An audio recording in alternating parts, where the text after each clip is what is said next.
Welcome, Algebra 1. This video is on adding and subtracting polynomials. The essential question is, what do the parentheses mean when adding and subtracting polynomials? Let's begin. So I'm going to start this with a bunch of review, and this might be words that we've done before or you've seen last year, but it's good to do this. First thing's a term. Well, what is a term? Well, it's a number, a variable, or a combination of numbers and variables that you're going to see either in expressions or equations. So for example, this equation, negative 2x plus 6 equals 13x, these are all terms here. The negative 2x is a term, the 6 is a term, and the 13x is a term. We have this other concept called like terms. Like terms are terms that have the exact same variable factors. So for example, negative 2x and 13x are like terms because they both have just an x in them. So another like term to that could be 3x, would be a like term to those, or 100x. This 6 is not a like term because there's no x in there. Alright, so like terms do have the same number of variables. So for example, 3x and 5x, these are like terms. 2y and negative 2x are not like terms because one has a y and one has an x.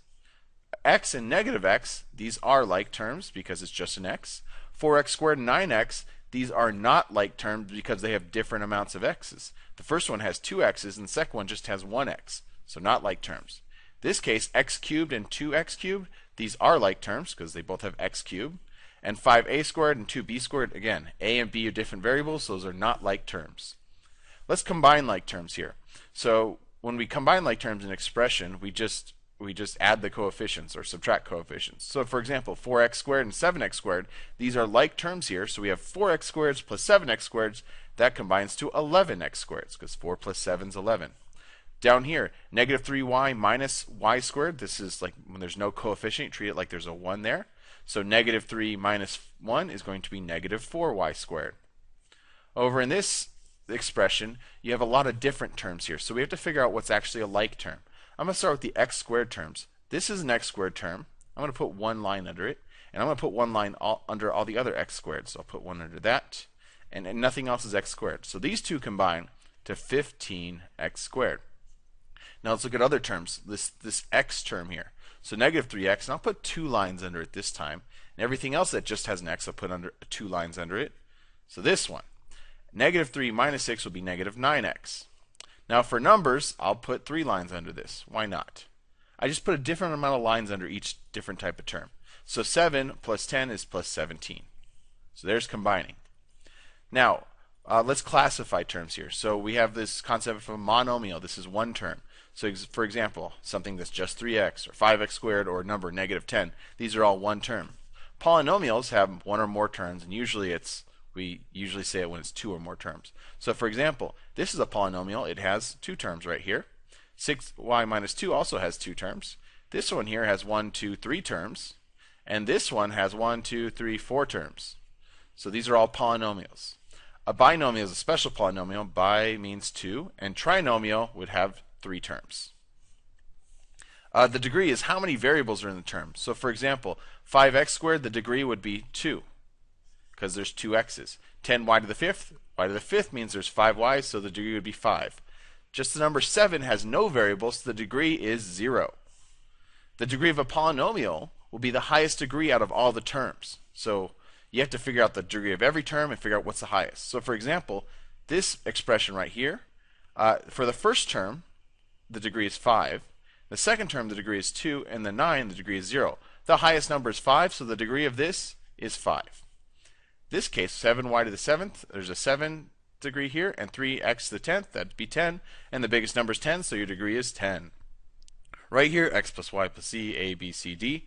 All of these have a degree of 1 because each term is only one variable. So the degree of that polynomial is 1. Standard form of a polynomial. So the standard form is when you rearrange the polynomial so it has the highest degree to the lowest degree. So sometimes we'll ask to put it in standard form. So for example, this one, is this in standard form on the left? Well, this degree of this first term is 4, this one's 3, and this is 2, and this is 1 and 0, and this is in standard form, yes, because you have the highest degree of the 4th degree, and it goes all the way down 3rd degree, 2nd, 1st, and 0 degrees. Now this expression right here, we have a that's a degree of 3, this is a degree of 1, this is a 2, and it's a 0. This is not in order here, so I need to rearrange this so it's highest to lowest. The highest degree here is 9x cubed. The next one is 3x squared, so plus 3x squared. The next one's plus 6x, and then the plus 1's at the end. So now this is in standard form. All right, moving on. So let's add polynomials here. So one of the tricks when adding polynomials is the parentheses don't matter. So why is this the case? Well, the parentheses is just a way to group things. So we have two different groups where we're just adding all the terms in the group. If you have your left and right hand, you have a banana in one hand and the banana in the right hand. You combine that, you get two bananas. It's going to add it whether there's parentheses or not. So when you're adding polynomials, just ignore the parentheses.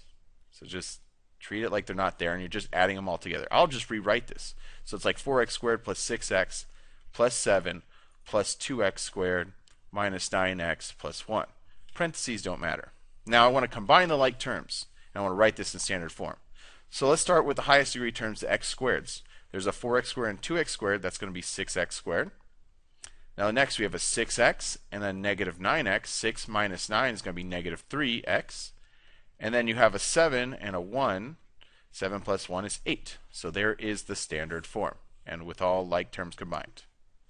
Let's do subtracting. The difference here when you're subtracting, this minus sign here has to be distributed to every term on the right, because you're subtracting all these right terms.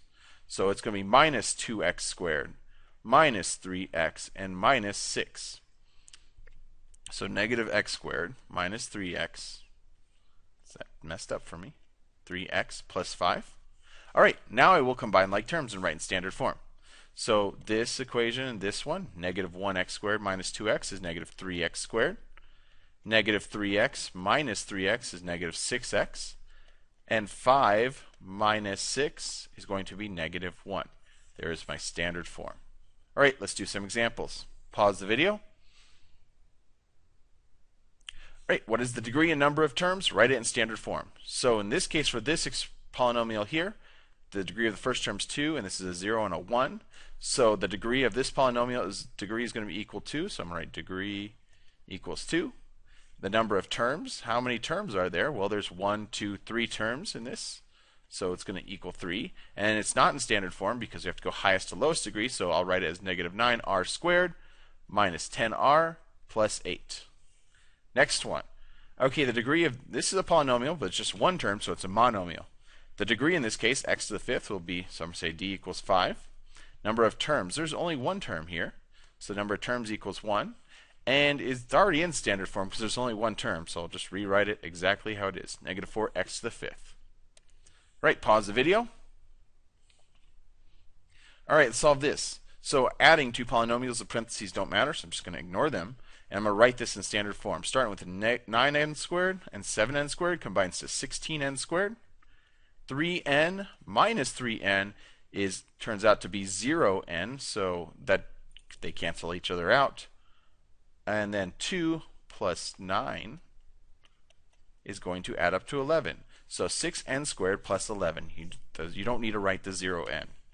The next one, I'm going to distribute this negative sign. And as you distribute, that's negative 3k. And negative times negative 1 will be plus 1. And then it'll be minus 6k squared. I'll rewrite this left-hand term. All right, I'm going to combine like terms at this point. So I got 11k squared minus 6k squared is going to be 5k squared. Negative 7k minus 3k is negative 10k. And negative 6 plus 1 is going to be negative 5. That's your answer. And that's it.